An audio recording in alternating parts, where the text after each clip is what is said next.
Hello everyone, welcome back to my YouTube channel TV Scoop Entertainment, while we bring the latest scoop in South Africa. Today we will be talking about the tycoon himself, Sam Holdings, as well as about his recent arrest that has struck the nation, because we're all waiting for the report from the Hawks to hear what they're actually saying. Okay, from the title, Sam Holdings exposed, is he a fraud? You guys, I really need you to watch this video up until the very end before you can make any comments or any type of reactions to these videos, because I'm going to delve deeper into what he's all about and what I think of this case and my comments on this case. Otherwise, you guys do make sure that in the meantime you do subscribe to my YouTube video and that you hit the notification button for more TV Scoop entertainment videos. If you are a sensitive viewer, then viewer discretion is advised. So Sam Holdings is actually a trading name for Sam Mshengu's company. So most of the time we'll be saying that he's Sam Holdings, but Sam Holdings is the name of the company. So do you get it?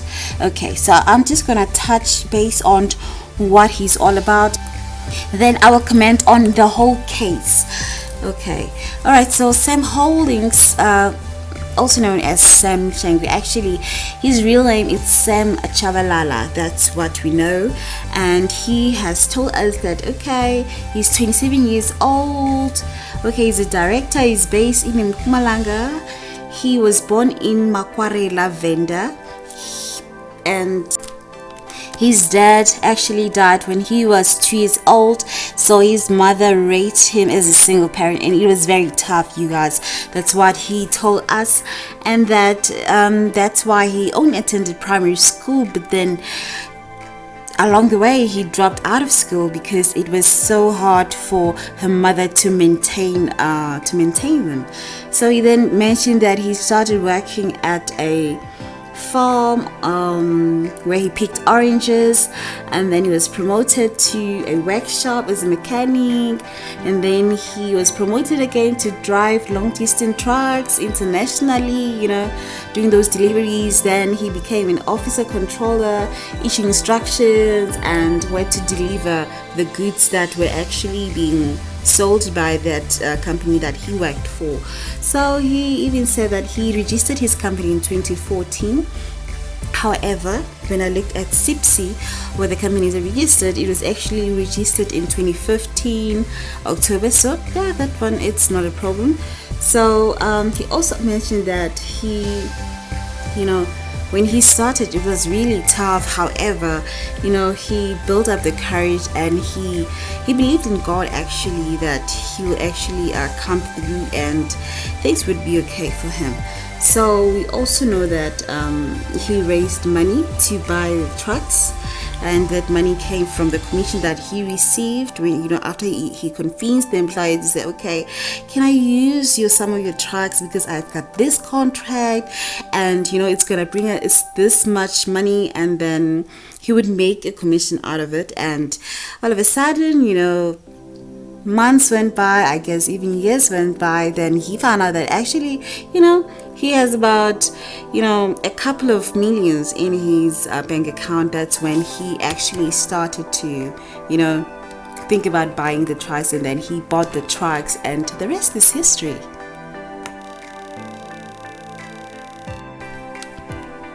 He became very popular in South Africa because he went to the Durban in July with his own convoy, of 72 cars. Originally, he mentioned that 45 of those cars were his. However, on another interview, that's when he said, no, actually, 10 of those 72 cars were actually mine. Okay, Sam, we hear you. So now let's get into the real juicy stuff, and that is his arrest. He got arrested by the Hawks, and we all was so, oh my god, surprised. We asked ourselves a lot of questions like, what happened? What did he do? Okay, so as you think, that news actually went very viral because Sam Holdings, our pride and joy, our pride and joy. Anyway, so this was the reason behind his arrest. Actually, the Department of Home Affairs were in the process of investigating his citizenship actually. So I found that very surprising. But then the Department of Home Affairs, they mentioned that what actually triggered the whole arrest of Sam Holdings was that there were reports that actually he might be from our neighboring country, Zimbabwe, and he might not be South African. So, and that he allegedly got a fraudulent ID. So that was the initial story that we were told. Well, from the onset, I was like, actually, it seems like there's more stuff that the Hawks don't want to reveal as yet. So I was like, okay, should I wait for the Hawks report, or should I actually give my 2-cent opinion on what I think actually is going on in this case? So what you're about to hear is just my opinion as a person, you know. So I believe that after he heard that he is being investigated, that is when he made his way to the Department of Home Affairs there in Mpumalanga in Witbank, I believe. And then that's when he actually attempted to bribe the officials, you know, you guys, so that they can hide the case and not say anything, you know, about him, so that they can make that file disappear, you know, the whole investigation disappear. So he allegedly bribed the Home Affairs officials with about 40,000 rand. So I've seen a lot of people on Twitter were like, you are Sam Holdings, but then are you seriously gonna bribe someone with 40,000 rand just to save yourself at this moment? Then I was like, guys, are you actually the ones who actually are saying this? You know, I found that very surprising. Okay, I mean, like, you could see that the users were actually suggesting a high amount, that okay, he could have actually bribed them with a high amount. Hopefully they could have kept quiet about the whole situation. And so after the bribery attempt actually failed, that's when he was like, okay, it's a Friday, I'll go to the mall. And hey, actually the officials, they informed the Hawks immediately that actually he came here, he tried to bribe us. And so they went on to describe that actually he was driving a neon, is it a neon green, that one? Okay, he was driving a green Mercedes-Benz pickup bakkie, you know, that one, the new one. All right, and it had no number plate on it. So I believe then that's when the Hawks rushed to trace him down as well as arrest him. You guys do know that everything happened on Friday. That bribery of the officials, the alleged bribery, as well as his arrest, it happened on a Friday. So do take note of that. So when they got to where he was, they actually found a stash of 40k in his vehicle, and they also found an unlicensed firearm. So as you can see on that, there's a bag, that's the case number, case 164 of September 2019. So this licensed firearm as well as the cash itself, they were taken away as evidence, some sort of evidence to pin it down on him. So that's why one of the charges is having an unlicensed firearm with him, as well as bribery. So those two things, the cash as well as the pistol, they do support the evidence. What actually surprised me is that everything happened on a Friday. He bribed on a Friday, then he got arrested on a Friday. And I was like, damn, these Hawks are so fast. Okay, I wish they were quick to actually, attend to some of the crimes that are committed in our country. And then probably we'll have a better South Africa.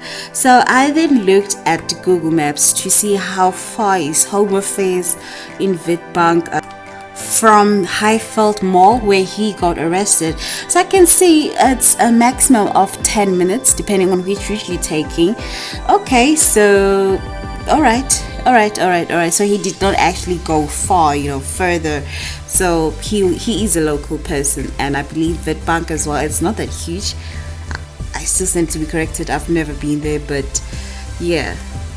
Then I tried to look at how far is the Hawks offices from Highfield Mall. Well, I failed to get any location of any Hawks offices. However, because Hawks is a certain department in SAPS, South African Police Services, I then looked how far is Highfield Mall from Witbank's SAPS. And then I could see like, oh, it's actually 6 minutes away. So actually he getting arrested on the same day, okay, that was true. They reported to us truly.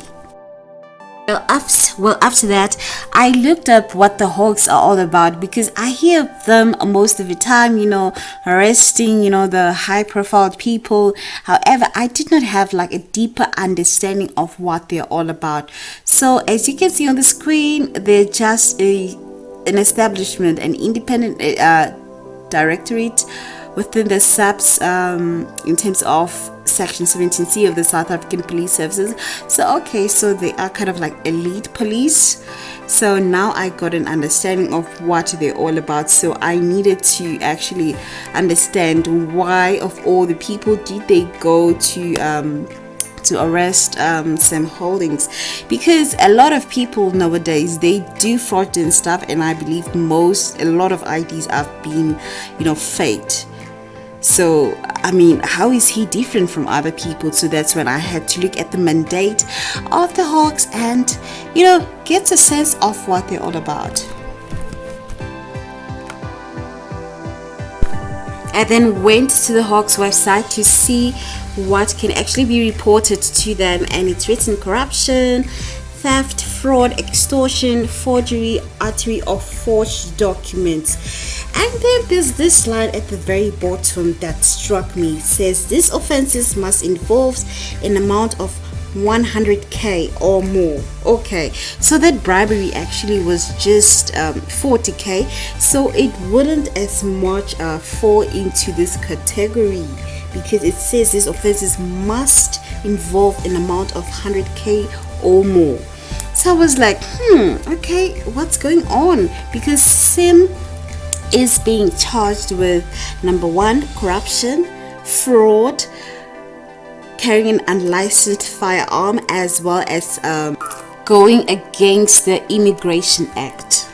And that's when I concluded that actually it's not about the bribery. There's actually something more that they allege that Sam actually did, and it involved an amount of over 100k. Maybe that's the amount that he allegedly bought his ID document with, like, as much as he's been accused of faking his ID document or obtaining it fraudulently. So maybe that's where that's why the Hawks were involved in the very first place. So this part of the website actually showed who actually must report to the Hawks.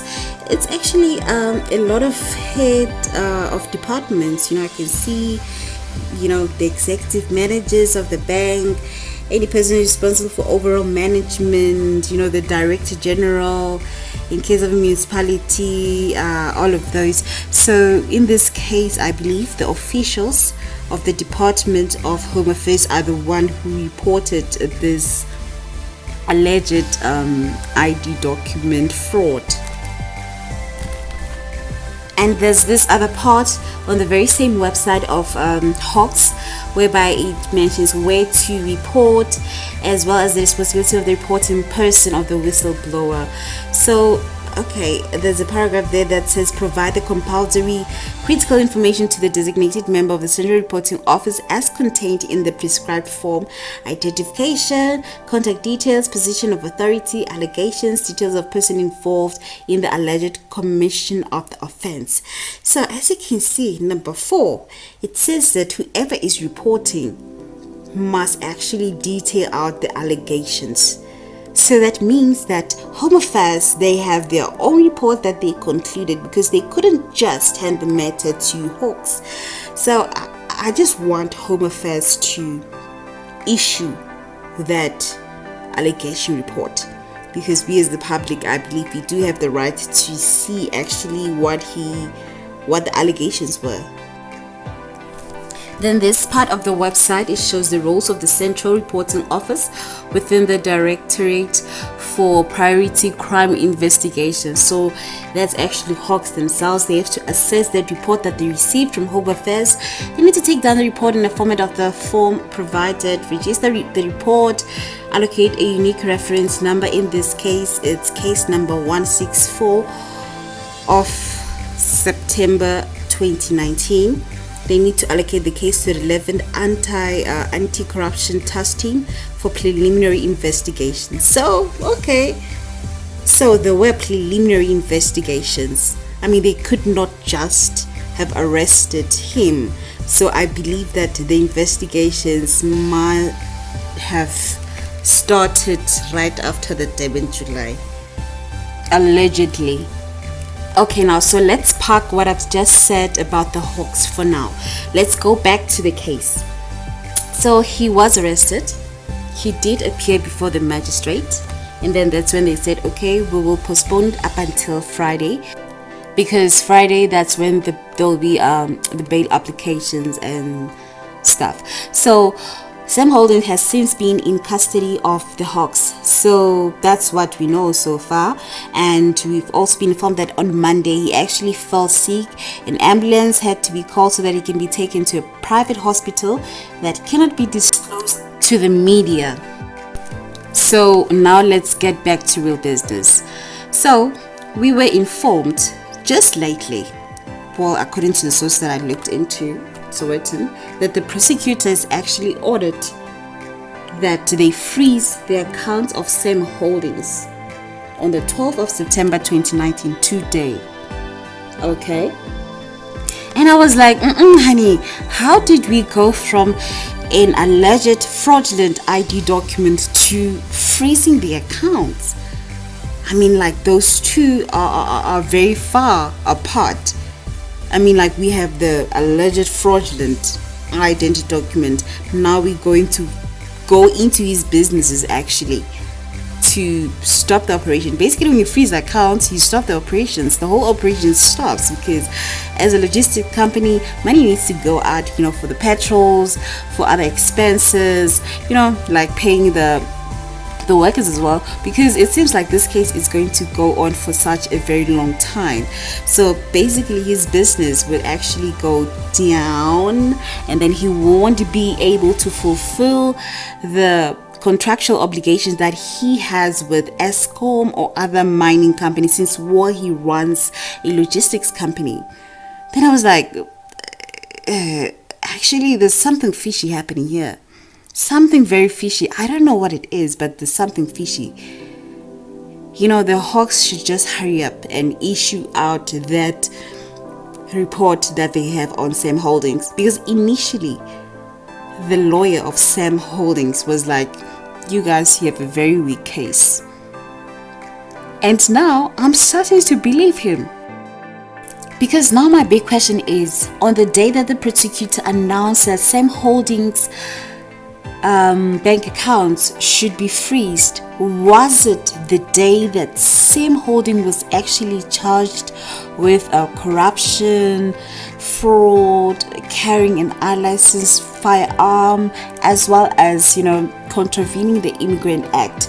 That's my big question right there, because if the two dates are very different, the day that he was charged as well as the prosecutor announced the orders to the Hawks team or whoever the unit, then that's a very, very different story. This case might take a very nasty turn. The reason why I'm saying that is because, okay, a fraudulent identity document, it fulfills two offenses, and the first one, it's corruption, in a sense that, okay, you had to maybe bribe someone in order to create that ID document, and the other offense is actually a fraud offense, because now you're carrying a document that's not original. And if the allegations turns out to be true that he actually created a fraudulent ID document, then it really doesn't mean much, because there's a lot of people that are walking around with fraudulent identity documents and their punishments are not that harsh. But then on Sam Holdings himself, because he married a South African, that's one other big thing that actually will cripple this case. Because guys, if you're a foreigner and then you marry a South African, then automatically by then, like, you can apply for citizenship, then you'll be a citizen of South Africa. Yes, so I think someone did not calculate their moves correctly.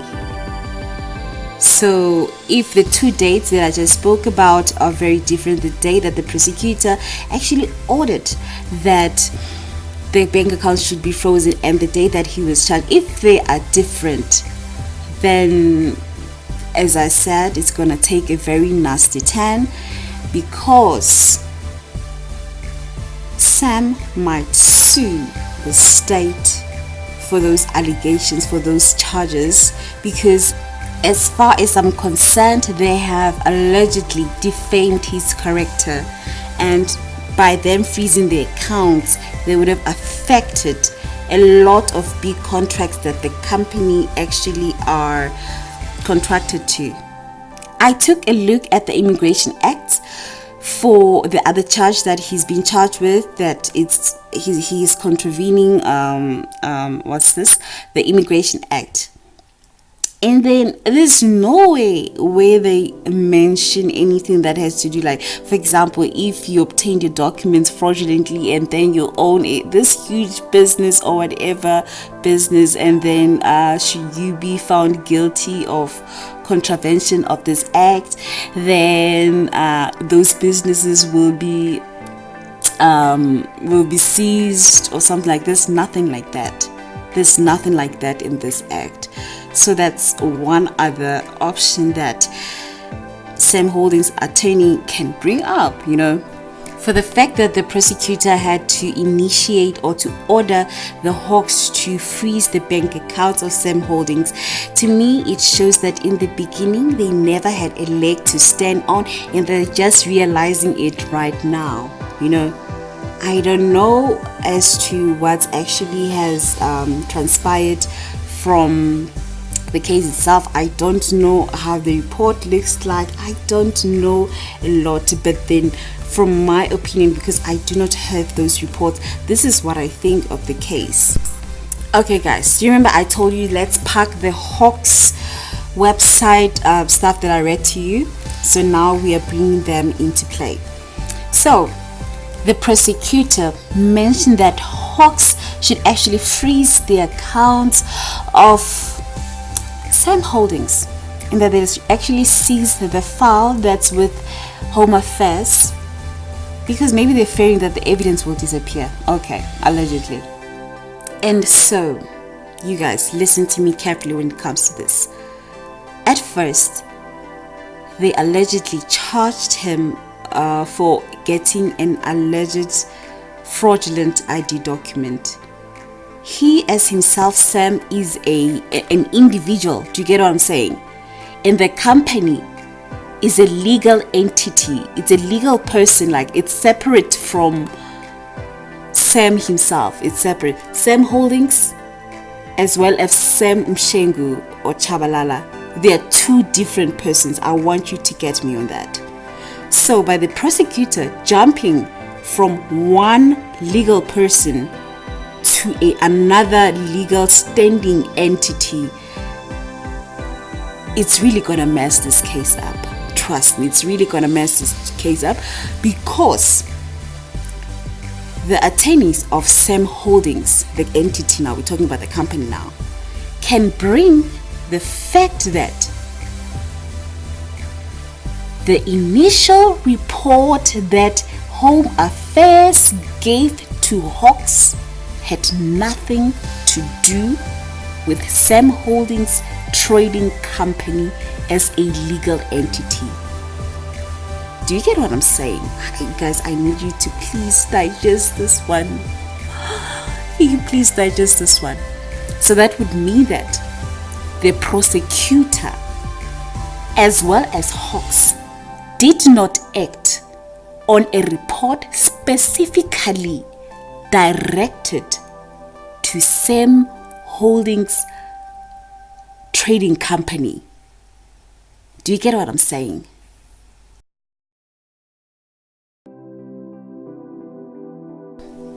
So that's about it, you guys. That's my opinion when it comes to this case of Sam Mshengu's arrest. That's my opinion. I am no attorney. I don't have any legal background.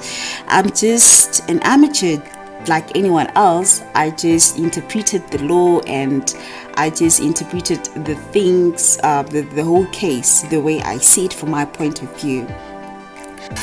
I'm very interested in seeing how this case will pan out. So you guys, I'll be giving you updates on this one, specifically this one, because it's very interesting. It's very interesting, and yeah. I don't know what you guys think about this case, but I know that it has evoked a lot of emotions in a lot of people. That's about it for today, you guys. Thank you for watching TV Scoop Entertainment video. I will see you on another video, guys. Goodbye for now.